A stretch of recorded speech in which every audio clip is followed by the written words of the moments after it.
नमस्कार, स्वागत है आपका न्यूज लाइव में। मैं हूं दीपक यादव। नजर डालते हैं 6 बजे की बड़ी खबरों पर। 5 राज्यों में होने वाले विधानसभा चुनाव के लिए बीजेपी के प्रत्याशियों के नाम पर आज दिल्ली में मंथन होगा।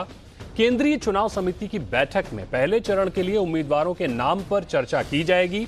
इस चर्चा में प्रधानमंत्री नरेंद्र मोदी भी शामिल होंगे। बीजेपी के लिए इस बार असम और पश्चिम बंगाल सबसे ज्यादा महत्वपूर्ण है। और इस खबर पर हमारे साथ समीर दीक्षित हैं। समीर दीक्षित से बात करते हैं। समीर, सबसे पहले ये बताइए कि नामों को लेकर होने वाली मीटिंग की क्या अपडेट है? क्या सभी सदस्यों की लिस्ट आज जारी करने का प्लान है या चरणबद्ध तरीके से नाम जारी किए जाएंगे?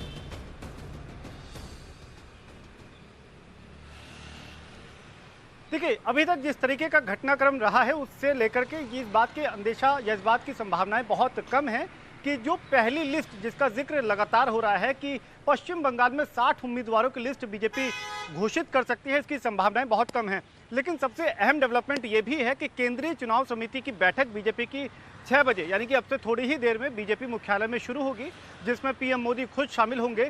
साथ ही बीजेपी अध्यक्ष जेपी नड्डा, केंद्रीय गृह मंत्री अमित शाह और अन्य बीजेपी के जो पश्चिम बंगाल के तमाम पदाधिकारी हैं वो भी शामिल होंगे। तो अभी तक जितने भी बीजेपी के संभावित उम्मीदवारों की लिस्ट है उसको लेकर के आज दिन भर जेपी नड्डा के घर पर एक बैठक हुई। बीजेपी के कोर ग्रुप की बैठक थी और जो उम्मीदवारों की लिस्ट थी उस पर चर्चा होती रही कि जितने नाम हैं उसमें सबसे ज़्यादा दांव किस पर खेला जा सकता है, क्योंकि ये बात लगभग स्पष्ट कर दिया है कि जो जिसमें जीतने की क्षमता ज़्यादा होगी बीजेपी चुनाव में उसी को उतारेगी। तो इसलिए अभी तक तो ये कह पाना कि सब कुछ फाइनलाइज हो गया है, बस लिस्ट जारी करना है, इसकी संभावनाएं बहुत कम है। अभी भी आप देखें तो कोई नतीजे पर यह बैठक नहीं पहुंच पाई है, अभी भी चर्चा जारी है और उस पर केंद्रीय चुनाव समिति की जो बैठक शुरू होने जा रही है उसके बाद ही आप देखेंगे कि कल तक कोई पहली लिस्ट बीजेपी की तरफ से जारी होगी।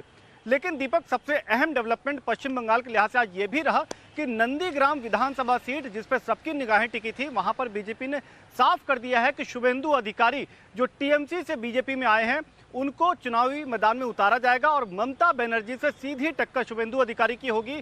और ये बीजेपी ने पहला और बड़ा मास्टर स्ट्रोक यहाँ पर खेला है, यानी कि ममता बनर्जी की सीधी टक्कर यहाँ पर शुभेंदु अधिकारी से होगी। और शुभेंदु अधिकारी नंदीग्राम सीट पर एक लंबे समय से जीतते आ रहे हैं, एक तरीके का गढ़ है। तो ये जो चुनावी घमासान होना है, जो टक्कर होना है, वो काफ़ी दिलचस्प है। दूसरा, इसका एक मनोवैज्ञानिक लाभ बीजेपी लेने की ये कोशिश कर रही है कि ममता बनर्जी ने पहले ऐलान किया था कि वो नंदीग्राम से चुनाव लड़ सकती हैं। ऐसे में अगर वो अपना नाम पीछे लेती हैं या वो कोई और विधानसभा सीट चुनती हैं तो बीजेपी को इसमें एक मनोवैज्ञानिक लाभ मिल सकता है कि देखिए, हमने तो उम्मीदवार उतारा, खुद ममता बनर्जी पीछे हट गई, जिसकी संभावनाएं कम है। लिहाजा ये तय माना जा रहा है कि नंदीग्राम सीट पर ममता बनर्जी वर्सेस शुभेंदु अधिकारी होंगे।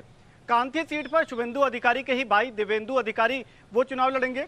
लेकिन बीजेपी के पश्चिम बंगाल प्रदेश अध्यक्ष दिलीप घोष इस बार चुनाव नहीं लड़ रहे हैं। वो खड़गपुर से सांसद है। माना यह जा रहा है अंदर खाने से कि अगर वो पश्चिम बंगाल में मुख्यमंत्री का चेहरा होते हैं तो आने वाले वक्त में उनको उपचुनाव में उतारा जा सकता है और उपचुनाव के जरिए उन्हें विधानसभा की सीट दिलवाई जा सकती है। तो ये बहुत इंपॉर्टेंट डेवलपमेंट इस वक्त पश्चिम बंगाल में हो रहे हैं। और मुकुल रॉय जो लगातार जिन पर निगाहें थी कि वो कौन सी सीट से चुनाव लड़ेंगे, तो उसको लेकर के ये बात सामने आ रही कि मुकुल रॉय स्वास्थ्य रीजन के चलते, हेल्थ को उन्होंने अपनी वजह बताई जिसके चलते वो चुनाव नहीं लड़ेंगे। तो इस तरीके का घटनाक्रम अभी तक पश्चिम बंगाल को लेकर के है जो काफी दिलचस्प होता जा रहा है दिन ब दिन। जी दीपक। समीर, बीजेपी के लिए बंगाल चुनाव में कैंडिडेट सिलेक्शन का क्राइटेरिया क्या है? जो वर्षों से बीजेपी के लिए काम कर रहे हैं उनको, या फिर जो दूसरी पार्टियां छोड़कर बीजेपी में शामिल हुए हैं उन पर फोकस रहेगा? क्या क्राइटेरिया रखा है इस बार बीजेपी ने?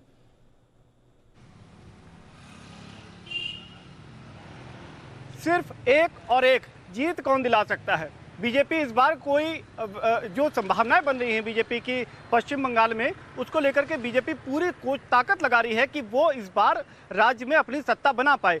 तो उनका सीधा फॉर्मूला यह है कि जो भी जिसकी भी वहां पर जीतने की संभावनाएं ज़्यादा हैं, चाहे वो टीएमसी से बीजेपी में दाखिल हुए हों या वो बीजेपी के वर्कर जो लंबे समय से काम करके अपने लिए जगह बना पाए हों, उनको बीजेपी टिकट देगी। हालांकि दिलीप घोष की तरफ से ये ज़रूर कहा गया है कि जो प्राथमिकता दी जाएगी वो भारतीय जनता पार्टी के लगातार जो अब तक काम करते आ रहे वर्कर हैं, कार्यकर्ता हैं, उनको दिया जाएगा।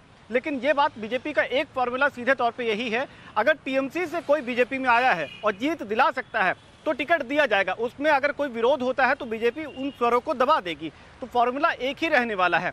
यही वजह है कि आप देखें कि जो नंदीग्राम सीट है, जिसका जिक्र बार बार हो रहा है, वहां पर बीजेपी ने शुभेंदु अधिकारी को उतारा, जो लंबे समय से वो सीट जीतते आ रहे हैं।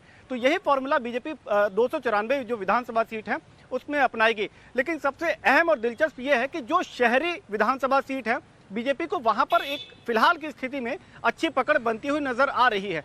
लेकिन जो रूरल इलाका, जो ग्रामीण इलाका है, वहां पर बीजेपी किस तरीके से अपना गणित बैठाएगी, समीकरण बैठाएगी कि रूरल एरिया में भी उसकी पकड़ बन पाए, ये बीजेपी के सामने एक बड़ा पेंच है, जिसको वो आने वाले दिनों में जो उम्मीदवारों की लिस्ट जारी करेगी उसके जरिए साफ करने की कोशिश करेगी। जी दीपक।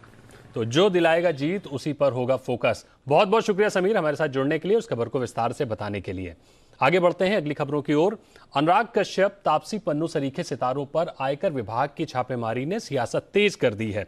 दोनों सरकार की नीतियों पर सवाल उठाते रहे हैं, तो अब कांग्रेस इस कार्रवाई को उनके सरकार विरोधी बयानों से जोड़ते हुए हमलावर है और इस आईटी रेड पर मुहावरा वॉर छिड़ गया है।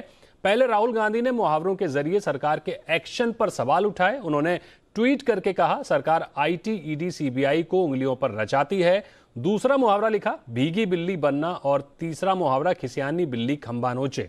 इसके जवाब में प्रकाश जावड़ेकर ने भी 3 मुहावरों का इस्तेमाल किया। उन्होंने लिखा, 100 चूहे खाकर बिल्ली चली हज को।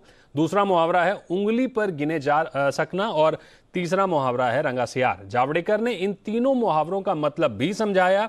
कुल मिलाकर राजनीति में गंभीरता छोड़ मस्खरी का जरिया बनता जा रहा है।